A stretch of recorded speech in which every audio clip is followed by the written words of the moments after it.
As India and Bangladesh key crucial pacts further bolstering ties between the two sides. This is day 2 of the Indian Prime Minister Narendra Modi's Bangladesh visit, where he participated in the Golden Jubilee independence celebrations of Bangladesh's liberation. Let's also get in perspectives now from our esteemed guest, Veena Sikri, former High Commissioner to Bangladesh, joining us on the broadcast. Thanks very much for speaking with us here on WION World is One.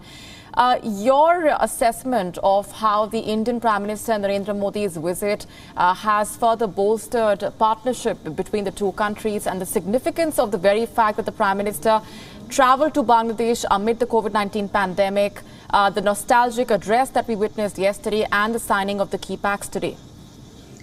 I think it has been a very significant visit, although you could say that it's a celebratory visit because we are observing 3 very special historic occasions: the Golden Jubilee of Bangladesh Liberation War, Golden Jubilee of bilateral relations, and the birth centenary of Bangabandhu Sheikh Mujibur Rahman. But the very significance of this celebration, that Bangladesh and India are doing it jointly, and on the actual 50th anniversary of the Bangladesh independence, yesterday, 26th of March, our Prime Minister was a guest of honor. 50 years ago, we were fighting shoulder to shoulder with Bangladesh against Pakistan's genocidal oppression. And 50 years later, we are helping Bangladesh. The Bangladesh-India cooperation has assumed a significance that has made it a model of cooperation between two countries in South Asia.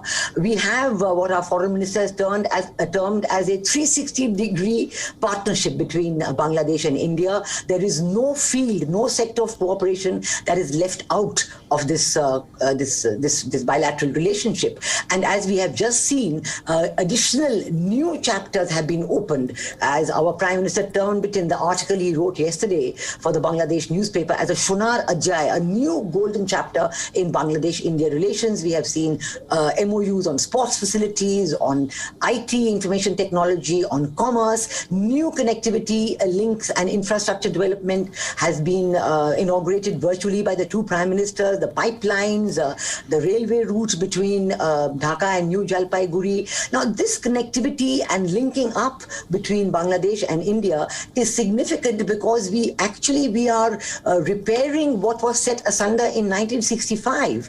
In that India-Pakistan war, all links between the then East Pakistan and India, which had been in existence for the previous millennia, were then set asunder. And now, in the last few years, one by one, through detailed agreements, these linkages are being put together. Just a few weeks ago, we saw our two Prime Ministers inaugurating the Maitri Setu, the Friendship Bridge, on the river Feni, which separates the port of Chittagong, which is just 80 kilometers away, from the state of Tripura. And from there, you go off into the northeast. So when you access the port of Chittagong, which has already been agreed between India and Bangladesh, your goods transport straight into the northeast and on into Southeast Asia. Now, this is another important aspect, that Bangladesh, a bilateral relationship with India, is now a very significant part of India's Act East policy. The way in which we want to establish the relationship between India and ASEAN, Bangladesh has a very important role to play. In fact, Bangladesh themselves have requested that they join the India-Myanmar-Thailand trilateral highway, and through this they would become fully a part of the access to Southeast Asia. This would not only help our individual economies, but it would integrate the economies of South Asia and Southeast Asia and truly make Asia the area of the 21st century, the area of economic growth and development of the 21st century. Right. Going the way forward, to your mind, what lies ahead? What are the key challenges and the areas where the partnership can be strengthened? I think that the areas that we need to look at, that Bangladesh has been anxiously waiting for, is perhaps sharing of water resources of the rivers. And the Ganga Waters Treaty, which was signed way back in 1996, is working well. It's still in function. An agreement, an MOU on the river Feni was signed some years ago. But now the river Teesta is an agreement which has actually in principle been agreed between India and Bangladesh, but because of the position taken by the West Bengal government in India, it could not actually finally be formally signed and then implemented. But I think that even as we wait for this agreement to come through, we need to cooperate a lot more with Bangladesh in the area of river water sharing, river water management. Actually, before you get to the sharing, you need to manage the river water supply so that in the dry season, which is the problem area when there is a shortage of water for both countries, we are able to make best use of whatever water resources are available, because we have been able to manage it either through crop diversification. You go in for crops which are less water intensive, or you build storage in the areas of India and Bangladesh, so that when you have an excess supply in the rainy season, you can store it and then utilize that supply in the dry season. So these are very effective new technologies that have come in, and Bangladesh and India need to look at this so that this area of river water sharing, which is a sensitive one for any country, as we've seen in West Bengal, it's very sensitive, and we've seen that in Bangladesh also it's very sensitive. So we need to push ahead on that, and our Prime Minister has given a full assurance to some of the groups he met yesterday in Dhaka. Some of the Awami League alliance partners, some of the opposition groups, some of the individual intellectuals. He's given them a formal assurance that yes, I am giving full attention to the sector of river water sharing, and we are going to go ahead on this to the best of my ability, he said. There are some other areas of sensitivity between India and Bangladesh that Bangladesh always raises, maybe on questions like border killings. But this is something that we need to work together on so that there's a joint investigation whenever an unfortunate incident happens. And if there's a joint investigation and a joint report, then there need not be any misunderstanding on why that incident happened, why a particular person has lost his or her life. So these are areas which in two very, very close neighbors like India and Bangladesh, there will always be, it's like living in the same mohalla and the same neighborhood. There will always be areas which need to be overcome through constant dialogue, and the dialogue between Bangladesh and India takes place in the full spirit of friendship, cooperation, and understanding. And if I would say that, there are three underlying pillars of the Bangladesh-India cooperation, these are mutual trust, mutual respect, and mutual benefit. And these three have been really built up in the tremendous understanding and rapport that has grown between Prime Minister Sheikh Hasina and Prime Minister Modi. We saw this morning that our Prime Minister was at the mausoleum of Bangabandhu Sheikh Mujibur Rahman. No foreign dignitary, no Indian dignitary has ever visited this. So the people of Bangladesh are deeply touched that Prime Minister Modi has taken the every effort and made this very special trip and paid his respects to the father of the nation of Bangladesh. And this has been a gesture very well appreciated by the people, just as the very presence of our Prime Minister as guest of honor in the 50th anniversary celebrations yesterday was greatly appreciated. So these gestures have shown that the younger generation greatly appreciates the development of the relationship between India and Bangladesh.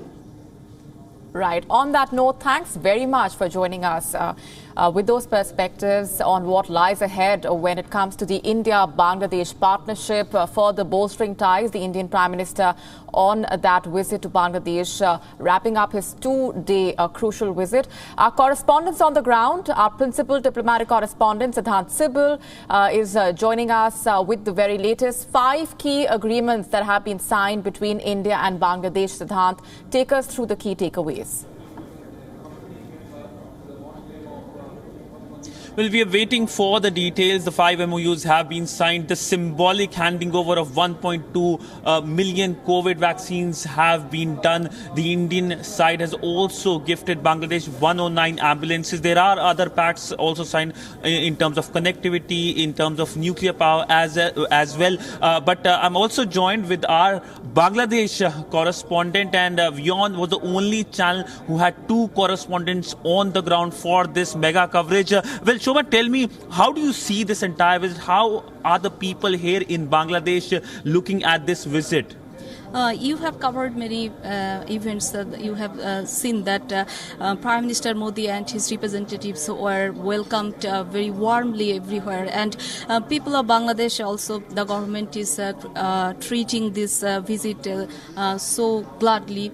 It is being treated as a historic event, because there are a lot of cooperation is being enhancing in different kind of field. You have you were telling that the 5 MOU that has been signed in different field, like in culture, and the new route, train route has been launched. Connectivity has always been the focus of the entire India-Bangladesh relationship. We know that just few months ago, both the prime ministers had announced the connectivity between Haldibari and Chilihati. So how do you see the connectivity being the focus of this relationship? The Prime Minister of Bangladesh, she has said that connectivity is productivity. So the two countries is giving importance on this, and that's why you have seen that the new thing is the two countries have inaugurated the cargo train from Chilihati to Haldibari. But this time, a few moments ago, you have seen that this train will carry passenger as well. So a lot of people visit India everywhere. India is their first destination in terms of visiting abroad. So this time, this kind of cooperation and connectivity development is very important, and I think this is a very good initiative to engage the people from both countries, and that's why it is being treated so importantly for connectivity, and also it will enhance the trade as well. Enhance the trade as well.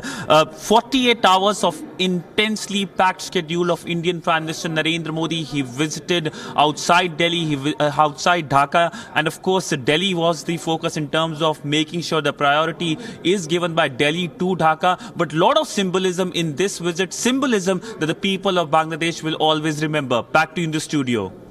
Right. Siddhant, we were talking about connectivity, and the very reason why this Delhi-Dhaka dynamic is hinged so strongly on the issue of connectivity, and this visit has taken that partnership forward.